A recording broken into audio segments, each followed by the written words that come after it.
Constant for Daniel cell. अच्छा भाई, equilibrium है मतलब सेल आपका बंद हो चुका है, तो ई सेल आपको खुद लेना है 0 वोल्ट। ये आपका एक एमसीक्यू हो गया।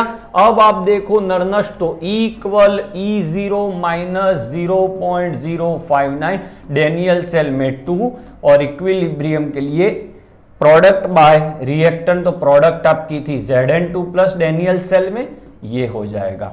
अच्छा, अब इक्विलिब्रियम में मतलब ये वैल्यू 0 हो जाएगी और ये जो पूरा है it known as Kc, okay, ये यहां आ जाएगा। तो E0 इक्वल्स 0.059 डिवाइड बाई 2, ये हो जाएगा आपका log K। Put the values, E0 आपको खुद लेना है 1.10, यहां से आपको मिल जाएगा। You will get your answer by getting anti log. Next question, colligative property depends on, काफी easy question. Colligative property depends on what? Number of solute particles in a solution part. Colligative property की definition ही यही है, so your answer is B. Next question, on dissolving sugar, sugar मतलब solid, in water in liquid at room temperature feels cool to touch. इसका मतलब कुछ ये हुआ कि when you, this is water, यहां पे आपने सुगर ऐड किया, आफ्टर सम टाइम आप टच करोगे तो ये कूल फीलिंग हो रहा है। इससे आपको बताया गया है कि जो हीट है वो एब्जॉर्ब हो गई, इसलिए कूलिंग आ गया। मतलब ये कौन सी रिएक्शन हो गई भाई? एंडोथर्मिक। एंडोथर्मिक मतलब डेल्टा एच ग्रेटर देन 0। जब डेल्टा एच ग्रेटर देन 0 होता है तो ऐसी सॉल्यूशन में सॉल्युबिलिटी बढ़ाने के लिए क्या किया जाता है? तो ट्रिक याद रखिएगा, डेल्टा एच ग्रेटर देन हो तो टेम्परेचर इंक्रीज करा। तो हॉट वाटर ये दोनों में से एक आंसर हो सकता है। नाउ यहां लिखा है सुगर क्रिस्टल और यहां powdered sugar. As we know when you do powdering of any solid substance उसकी सॉल्युबिलिटी बढ़ जाती है। तो your answer is D, very important MCQ. Next, at equilibrium the rate of dissolution, यहां देखिएगा इक्विलिब्रियम, रेट ऑफ डिसोल्यूशन मतलब dissolve होना of a solid solute in volatile liquid solvent is, listen, क्या होगा? डिसोल्यूशन और क्रिस्टलाइजेशन सेम होगा। कब? Equilibrium में, तो equal to the rate of crystallization. Text book में से निकाला हुआ क्वेश्चन है। Next, a beaker contains solution substance A, precipitate of substance A takes place when small amount of A added to the solution। मतलब precipitation कब होता है? तो जब तक वो डिसॉल्व होता रहेगा वो अनसैचुरेटेड है, एक पॉइंट के बाद सैचुरेट नहीं होगा, वो सैचुरेशन आ गया, उसे हीट देके आप ज्यादा डिसोल्यूशन करवा सकते हो तो सुपर सैचुरेशन है। जब वो आप उसे कूल डाउन करोगे तब आफ्टर सुपर सैचुरेशन डिसोल्यूशन हुआ सब्सटेंस प्रिसिपिटेट होना शुरू हो जाएगा। Okay, next question, at a given temperature osmotic pressure of a concentrated solution, so pi is directly proportional to concentration as we no.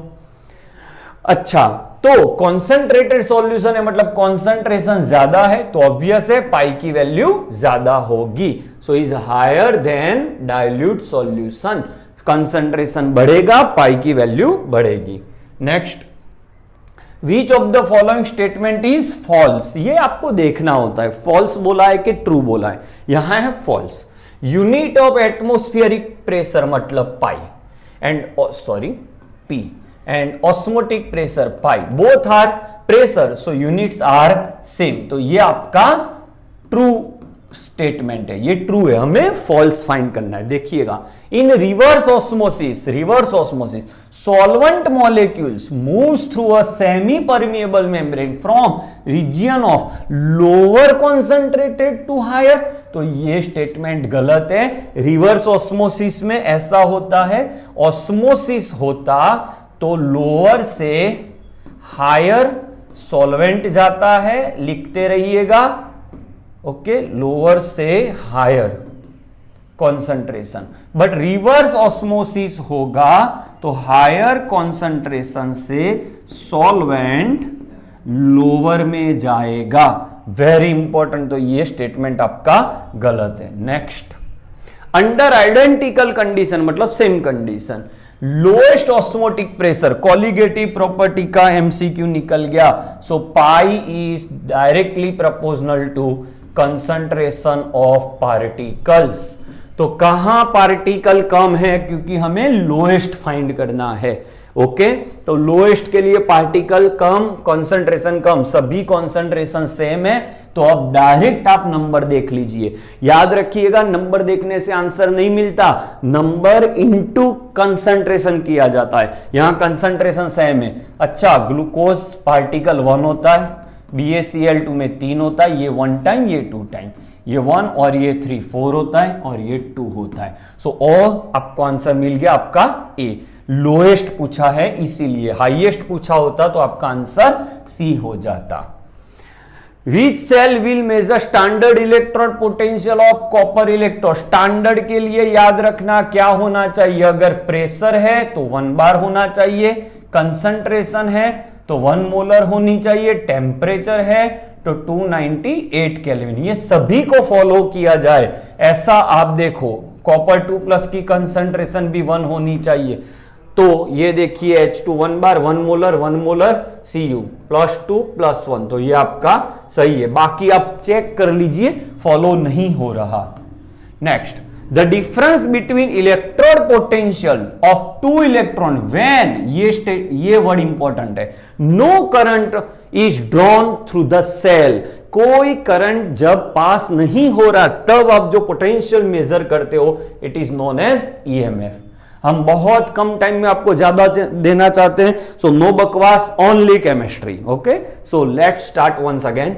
Which of the following statement is not correct, ये आपको देखना है, इसी से आपकी गलती होगी। An inert electrode in a cell, it does not participate in a cell reaction, सही है, वो सेल रिएक्शन में पार्टिसिपेट नहीं करते, इनर्ट है इसीलिए। It provide surface for oxidation और रिडक्शन, या तो वो ऑक्सीडेशन के लिए सरफेस देगा या तो reduction. It provide surface for conduction of electron, yes, electron provide कर सकता है, बट पूरी रेडॉक्स एक ही इलेक्ट्रोड पे हो सकती है, तो ये गलत है। पूरी सरफेस एक इलेक्ट्रोड पे नहीं हो सकती। Next, what is the function of salt bridge? वाह, वेरी इजी। सॉल्ट ब्रिज क्या था आपको याद होगा, it connects 2 half cell, yes सही है। इट मेंटेन्स इलेक्ट्रिक न्यूट्रलिटी, इसीलिए तो फिर वो डैनियल सेल वर्क कर रहा था वापिस। इट कंप्लीट्स इंटरनल सर्किट, यही है। तो all of the above are the function of salt bridge.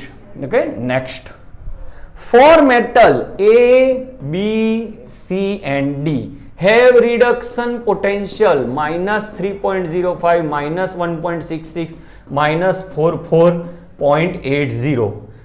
Most reactivity is directly proportional to oxidation value and inversely proportional to reduction value. So you see, सबसे कम reduction value जिसकी होगी वो सबसे ज्यादा reactive होगा. So your answer is A.